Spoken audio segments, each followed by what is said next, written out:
Halo, assalamualaikum warahmatullahi wabarakatuh. Apa kabar teman-teman semuanya? Oke, jadi di video tutorial kali ini saya lagi menangani sebuah kulkas SAP 2 pintu ya. Ini masalah kulkas SAP 2 pintu di bagian atas ini tidak dingin sama sekali ya. Apalagi untuk pintu yang bagian bawah ini sama-sama nggak dingin. Artinya kulkas ini hanya lampu saja yang menyala, tapi bagian atas dan bawah ini tidak dingin sama sekali teman-teman. Oke, untuk pengecekan ya, ini saya cek di bagian bodi kulkas ini terasa hangat ya. Yang pertama kita cek dulu di bagian kipas. Ini saya cek nggak ada hembusan angin sama sekali di bagian lubang ventilasi.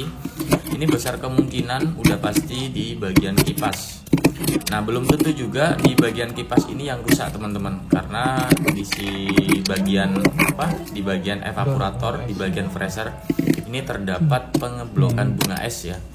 Jadi ada gumpalan bunga es. Biasanya kalau ada gumpalan bunga es seperti ini biasanya bisa mengenai baling-baling dari kipas kulkas 2 pintu ini. Jadi nanti kita akan coba bongkar dulu di bagian evaporator ini ya, karena ini banyak bunga esnya.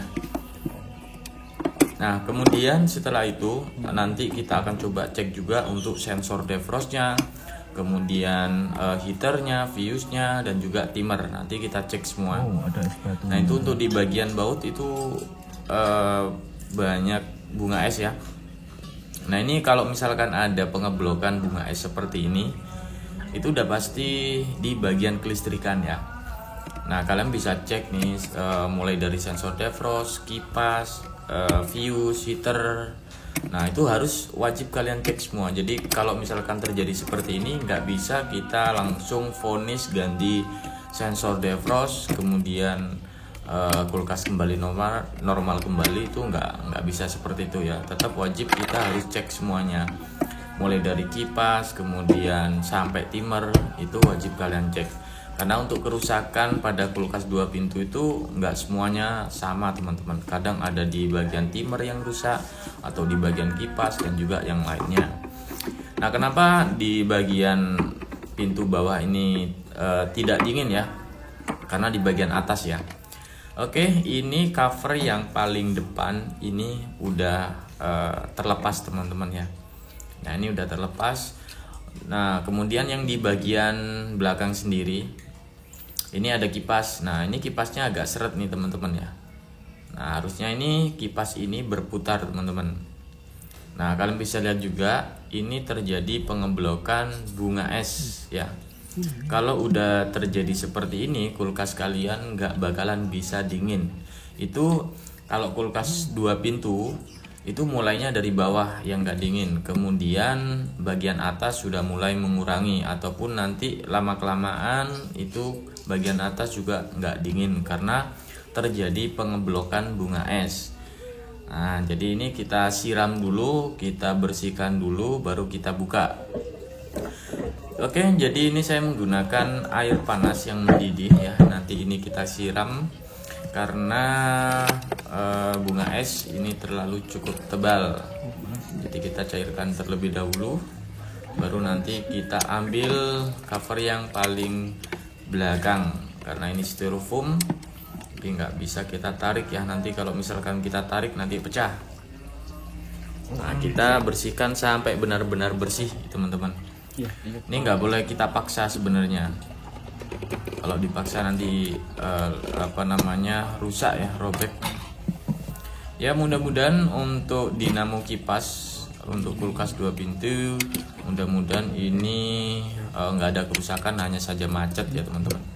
Ini sampai gumpal nih. Nah, ini kalau misalkan terjadi seperti ini, tinggal kita siram aja teman-teman. Oke, ini udah mulai bersih untuk di bagian es ya. Tinggal kita tarik aja pelan-pelan. Nah, ini styrofoam ya teman-teman. Nah, tuh kalian bisa lihat untuk bunga es cukup tebal ya di bagian akumulator. Nah, ini penyebabnya nih teman-teman ya. Ya, penyebab utama itu di bagian kipas ya, nggak bisa berputar ya, sehingga terjadi pengeblokan bunga es. Nah, ini tinggal kalian buka bautnya, kita cek nanti beserta sensor defrostnya.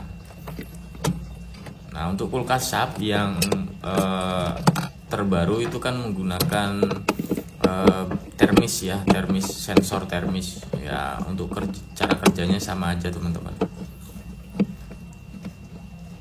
Ini kita buka. Nah, tinggal kita tarik aja teman-teman ya. Nah, seperti ini. Ini sensor defrost ya. Kita cek nanti apakah ada airnya atau enggak. Kalau misalkan ada air, nanti kita ganti juga ya. Sekaligus sekalian lah gitu. Nah, untuk pembelian ataupun part ya untuk dinamo kipas, kemudian sensor defrost nanti saya sertakan di keranjang kiri ya, nanti kalian bisa pilih-pilih, itu udah langsung masuk ke Shopee. Nah, ini untuk sensor defrost ini udah kemasukan bunga es ya. Ini lama kelamaan nanti error kalau nggak diganti. Tapi sebenarnya ini masih bisa, belum error, tapi ya kita ganti aja teman-teman, biar nggak dua kali ya, 2 kali kerja ataupun 2 kali ongkos lah nanti gitu. Biar apa yang bisa ya kita ganti. Oke, ini kita cek dulu nih untuk dinamo kipasnya ya. Oke, OL ini auto ini. Oke, bentar ya.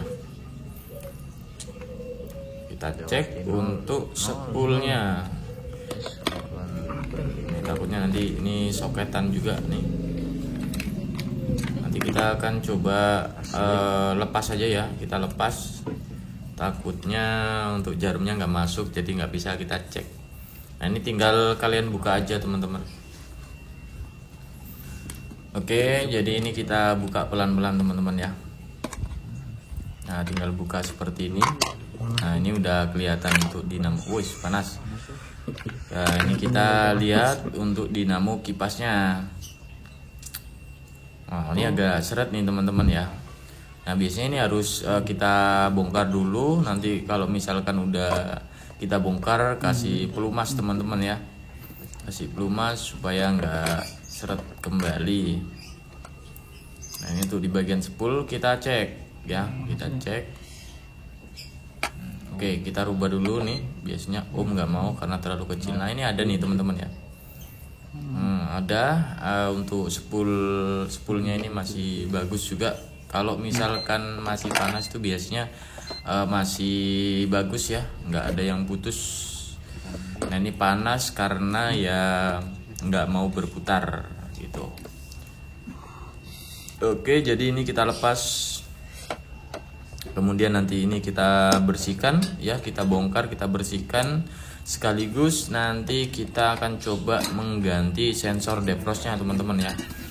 Oke, jadi ini biar nggak terlalu lama, ini saya cut dulu ya, supaya nanti nggak terlalu panjang juga untuk kalian lihat untuk videonya teman-teman.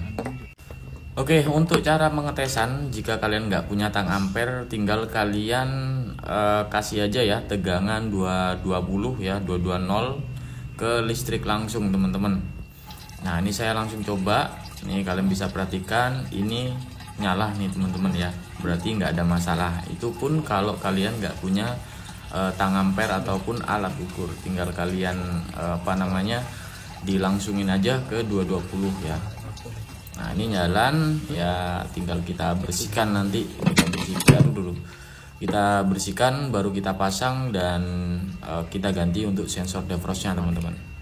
Oke, jadi selanjutnya sambil kita nunggu ya untuk pergantian sensor defrost dan juga kita bersihkan kipasnya. Ini kan udah selesai semua teman-teman ya. Jadi ini saya akan coba cek di bagian belakang.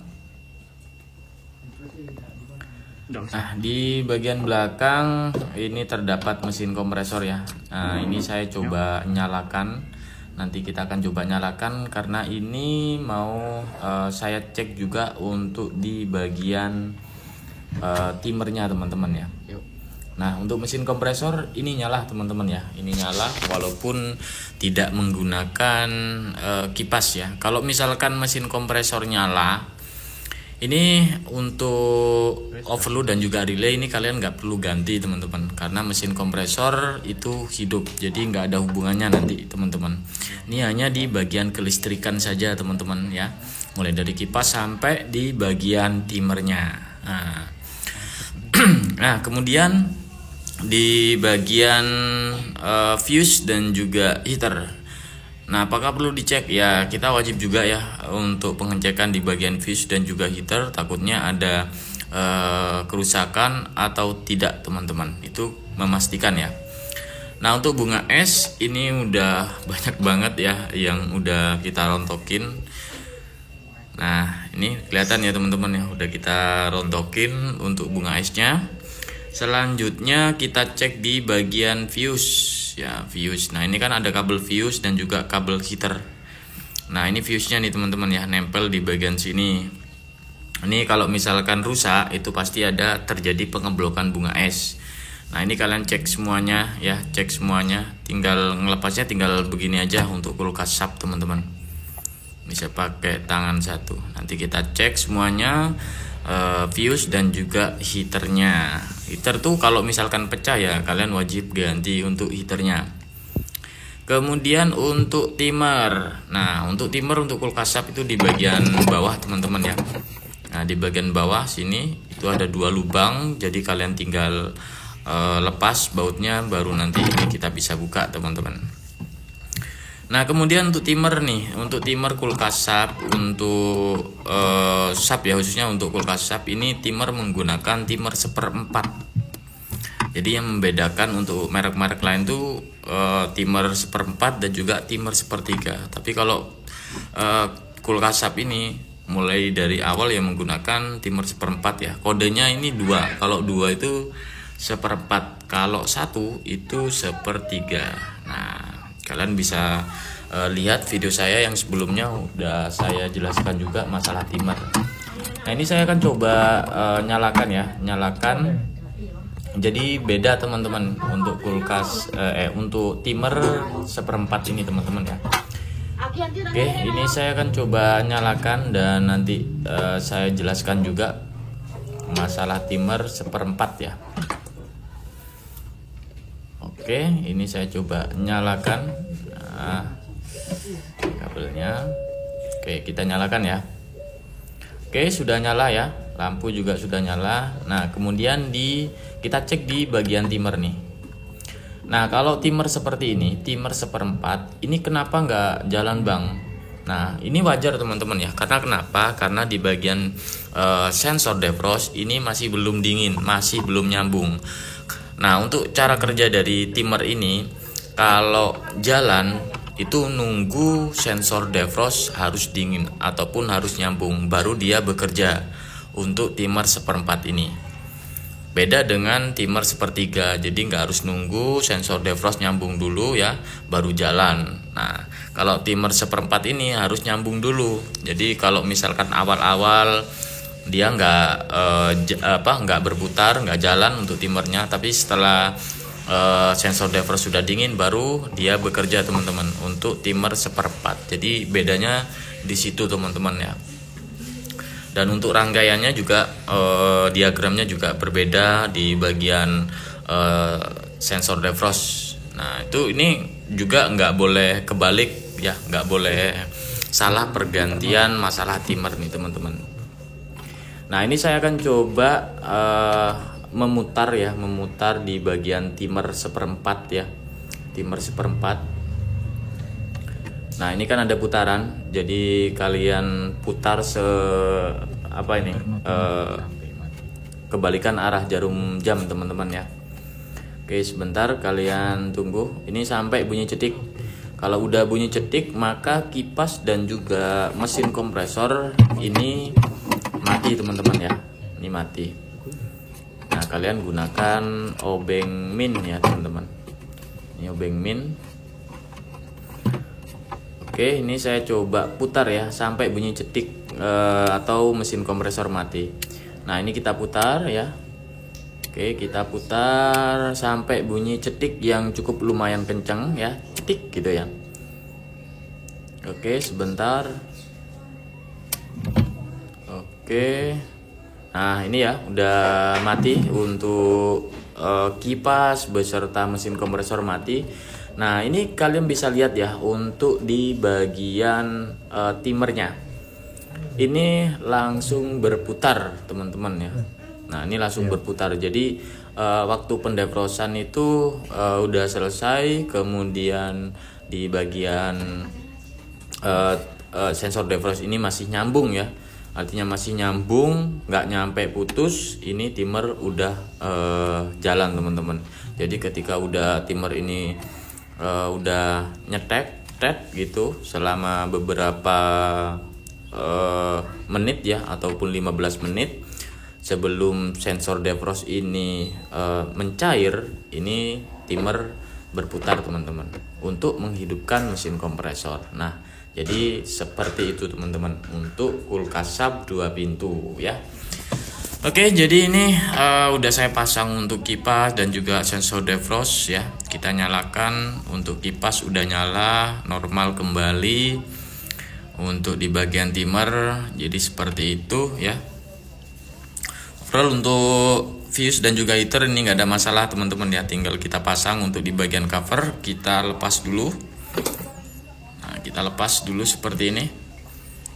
Nah, ini tinggal kita pasang untuk covernya, teman-teman. Ya, pastikan nggak ada masalah, semuanya nggak ada masalah ya, teman-teman. Untuk saluran pembuangan kalian bisa bersihkan, karena untuk saluran pembuangan ini ketika mampet dia airnya akan keluar ke bagian depan dan juga bisa menyebabkan terjadinya pengeblokan juga, teman-teman. Oke, jadi ini udah terpasang semua untuk covernya, dan kalian bisa lihat, teman-teman, untuk kipas udah nyala ya. Untuk di bagian plastik udah getar nih, teman-teman ya. Nah, jadi cukup seperti itu ya. Oke, mungkin itu aja, teman-teman, untuk video tutorial kali ini. Semoga video ini bisa bermanfaat untuk teman-teman semua.